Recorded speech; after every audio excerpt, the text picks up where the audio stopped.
The ensnaring effects of the visible. It is solemn to reflect, in this day, on how the visible and the human are being used to supplant the invisible and the spiritual.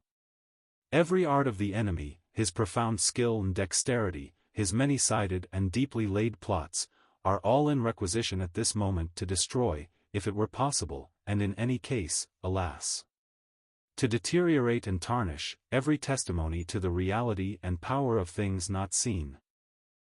It is very instructive to note how, even in days when sight and nature were the ground on which man walked before God, as tested and proved by him, God had his own independent witnesses to the only path suited to himself in a world where everything is in revolt, and manifesting the consequences of departure from God.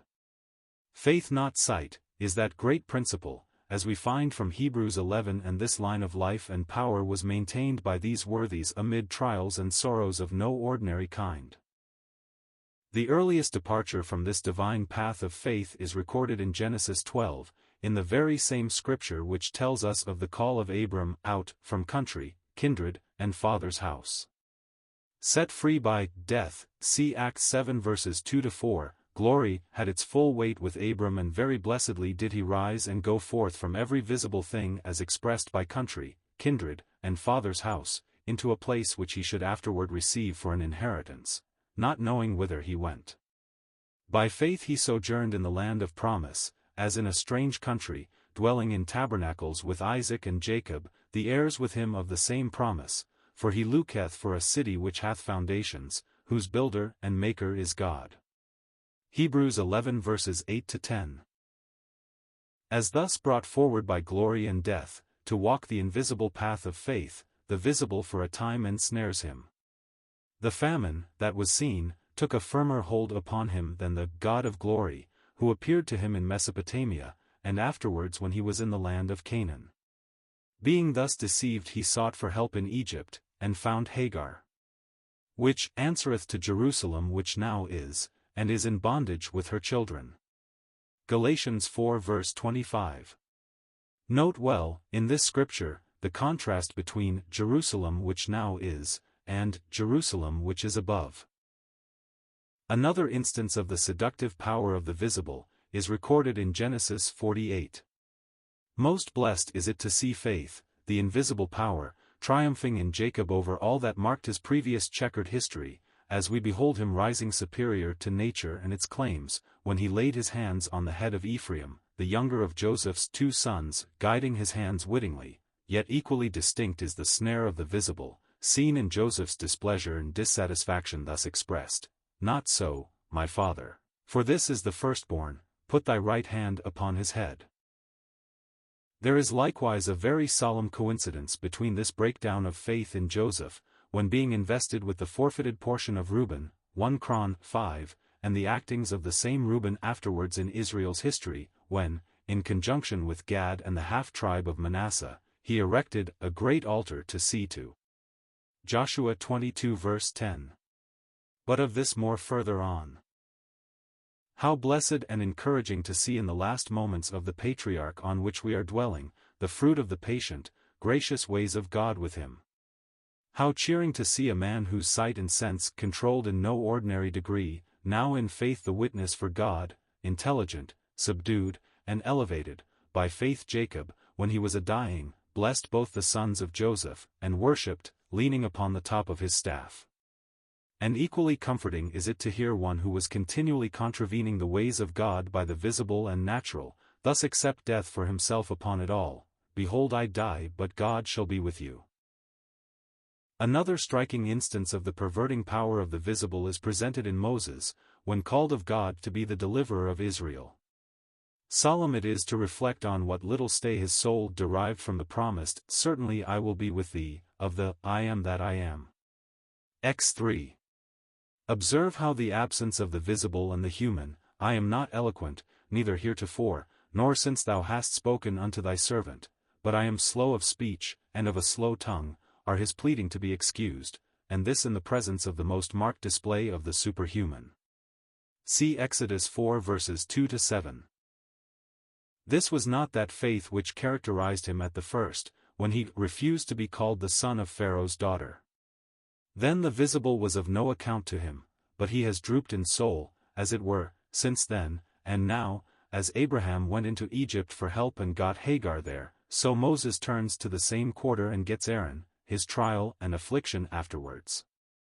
Very solemn it is to contemplate how this same Aaron, given to Moses in the day when he craved for the outward and the visible, as we have seen, was the very man who ministered to the people in their idolatrous craving after the visible, when they saw that Moses delayed to come down out of the mount, Exodus 32 verse 1, and the same Aaron of whom it is said, with respect to the molten calf which he himself had made, and when Aaron saw it, he built an altar before it.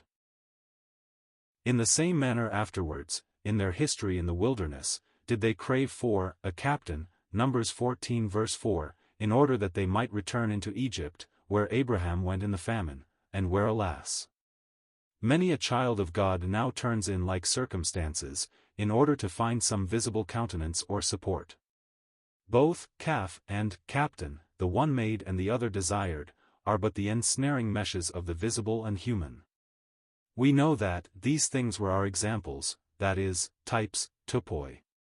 1 Corinthians 10 verse 6. The Lord give us to study them, and take it to heart, as to how far we, as his saints today, have not dropped down 1,000-fold more than they, into the perverting line of sight and nature. It is very solemn to note the moral order in which the apostle in the above scripture refers to the circumstances in Israel's history, on some of which we have been dwelling.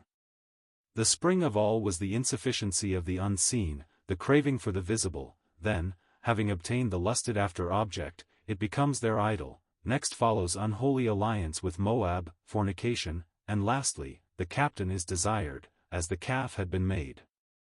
This moral, not historical, order is very solemn, as setting forth the course of the professing Church of God up to Laodicea, which is the great boaster of the visible, Revelation 3 verse 17, and which, when full blown, will be spurred out, and then carried by the beast, Satan's great visible power on earth. Revelation 17 verse 7. But we must turn to Israel's history in the land for a little, to see how this terrible principle ensnared them in all their course. Alas, even when they were in type a dead and risen people, across Jordan, and in the land of Canaan, their first failure was from this very principle we are considering. First, observe what a testimony Jehovah gave to his thoughts and ways, in the manner in which Jericho was surrounded and captured.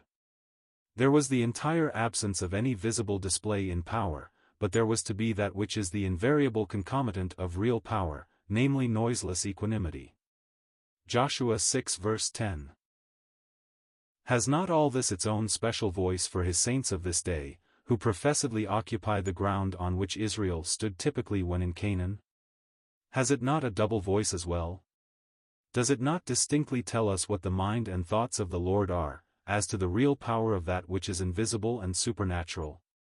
But does it not also very clearly indicate our true place as across Jordan, namely, that we are dead men, and helpless in every human point of view? The Lord give us to ponder the weighty instruction which is here conveyed to faith. Now the very next chapter is the record of how the visible ensnares, for we read of Achan making confession of his sin in these words, "When I saw among the spoils a goodly Babylonish garment, and 200 shekels of silver, and a wedge of gold of 50 shekels weight, then I coveted them, and took them." Joshua 7 verse 21. How solemn the rise, progress, and issue of the bewitching effects of the visible. We will turn now to another striking exemplification of our subject. It is supplied to us in the history of Reuben's great altar, Tocto. Joshua 22 verse 10. This act of the 2.5 tribes was in perfect moral accord with the position they had taken. That position is thus sorrowfully expressed, "Bring us not over Jordan." Numbers 32 verse 5. They were under the power of the visible, they possessed a very great multitude of cattle. What could be more natural than that they should seek the spot most suitable to their circumstances? And if in that day there were to be found men of such narrow and extreme thoughts as to press the fact that the other side of Jordan was the true possession of God's Israel, and that taking it this side, or looking for it this side, is abandoning the call and purpose of God, how would not Reuben and his associates resent all such visionary and transcendental notions as these? And is it not Satan's great object in this day as in that day, to hinder the people of God, and keep them out of their true and rich blessing, by despising and scorning the unseen land beyond the river, and presenting some visible Jazer and Gilead instead? May the Lord give to his saints in this time of sifting, the wing of faith to rise beyond the snares and nets abounding in the land of sight. But mark the beginning of this great altar. We read, when they saw the land of Jazer, and the land of Gilead, that behold, the place was a place for cattle. It was the same principle exactly that operated in Lot, who lifted up his eyes, and beheld all the plain of Jordan, that it was well watered everywhere, before the Lord destroyed Sodom and Gomorrah, even as the garden of the Lord, like the land of Egypt, as thou comest unto Zor. Genesis 13 verse 10. The site principle confounds the garden of the Lord and the land of Egypt. Just think of these two put together, Egypt, and the garden of the Lord. What a contrast! The one is above and unseen, the other is below and visible. Jordan separates them. And alas! There are not a few today who have lifted up their eyes like Lot, and like Reuben, and seen well-watered plains and places for cattle, and are settling down, or are settled down, on this side of Jordan. It is thus evident that there can be no security whatever from the ensnaring effects of the things seen, save as the soul is consciously kept in the light of what is unseen, and that cannot be, if the other side of Jordan is abandoned, as the only sphere for faith to rest in. Thus, to return to this history of the 2.5 tribes, we find that their great altar to see to was in perfect keeping with their choice of what they had seen this side Jordan. It was a craving after the visible. It was a subtle while too. They did not mean or intend to abandon the worship of the God of Israel, but having made a false choice in settling down in Jazer and Gilead, their human expedient is the erection of the great altar to see to, something visibly great, somewhat that appealed to the eye, an attempt in reality to bring God to man's ground, instead of man to God's. How solemn! It is not necessary to pursue the history further, or to point out how the other tribes resented this act of Reuben. My one object in dwelling on it so far, has been to point out the principle involved, and how deceiving and ensnaring the visible is. It is very instructive also to observe how, in the close of Joshua, chapter 23, the people are warned in the most solemn way against the inevitable consequences of being ensnared by visible worship, ver. 7, and association in a natural way, that is, yielding to what is seen, with the people of the world, ver. 12, and this is precisely what came to pass.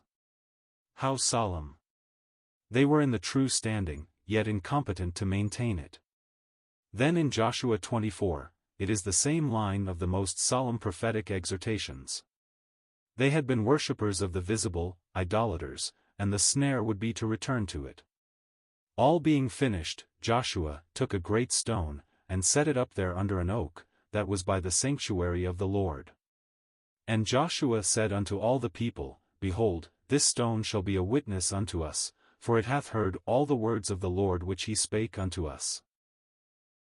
I shall now turn to one more instance of the power of the visible and its consequences upon Israel, and that is, the way in which it acted upon them so as to hinder the observance of the sabbatical year. In this instance it is all the more remarkable and solemn how the visible turned them aside, inasmuch as there was a special provision made by Jehovah to meet the case. See Leviticus 25 verses 20 to 21. The desire of his heart was that the land should keep a Sabbath unto the Lord. The 7th year shall be a Sabbath of rest unto the land, a Sabbath for the Lord. Nothing could be more distinct or beautiful in its import and typical bearings. Did Israel observe and cleave to the mind of Jehovah as to this?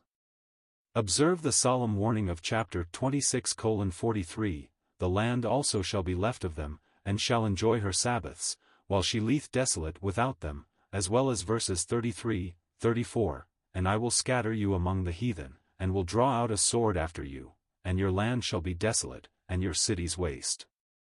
Then shall the land enjoy her Sabbaths, as long as it lieth desolate, and ye be in your enemy's land, even then shall the land rest, and enjoy her Sabbaths. Such were the prophetic warnings which follow immediately the ordinance of Jehovah as to the sabbatical year, yet how lost upon the nation, ruled by the visible, as it is clear they were, in refusing to keep it. In vain, as far as they were concerned, did Jehovah promise, I will command my blessing upon you in the 6th year, and it shall bring forth fruit for 3 years.